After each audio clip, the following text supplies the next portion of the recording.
آج ایک شادی پر جانا ہوا، ہال کے کونے پر نظر گئی تو ایک جان پہچان والے شخص پر نظر پڑی جو اکیلا ہی بیٹھا تھا۔ اس کے ساتھ جا کر میں بھی بیٹھ گیا، بڑی گرم جوشی سے ملا۔ اس شخص کی گاڑیوں کے انجن کا کام تھا۔ حال احوال پوچھنے کے بعد وہی عام طور پر کی جانے والی باتیں شروع ہو گئی، یعنی مہنگائی اور کاروباری مندی کا رونا۔ کہنے لگا آج کل کوئی کام نہیں چل رہا، اوپر سے کہا بھی ایسے ہیں کہ سالوں کو مرنا بھولا ہوا ہے، خدا خوفی تو گویا ہے ہی نہیں۔ ابھی پرسوں کی بات ہے، ایک بندے نے گاڑی کا آئل تبدیل کروایا، 2500 بل بنا، اس نے پیسے دیے اور چلا گیا۔ بعد میں پتہ چلا کہ 1000 روپے کا نوٹ جعلی دے گیا۔ اوہ، میرے منہ سے نکلا، پھر کیا؟ بڑی گالیاں نکالی اسے۔ پتہ نہیں کون تھا، پہلی بار آیا تھا۔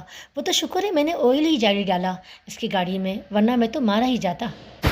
اسی دوران روٹی کھل گئی کا نعرہ لگا اور پورے ہال میں گویا بھونچال آ گیا۔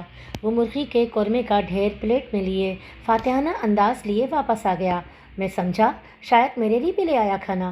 کہنے لگا پاجی لے آؤ تم بھی، بعد میں تو شادی ہال والے خراب کھانا دینا شروع کر دیتے ہیں۔ میں اٹھا اور بریانی لے کر واپس آ گیا اور اس سے پوچھا اس جعلی 1000 کے نوٹ کا کیا کیا تم نے؟ کرنا کیا ہے؟ لڑکے والوں نے شادی پر بلایا ہے، دلہے کے والد کو سلامی میں دے دیا وہ نوٹ، اور میز کے نیچے چھپائی 4 بوتلوں سے ایک نکال کر 2 گھونٹ میں خالی کر اور 6 سیکنڈ دورانیے کا لمبا ڈکار لینے کے بعد دونوں ہاتھ جوڑے عقیدت سے آنکھیں بند کی اور بولا شکر الحمدللہ۔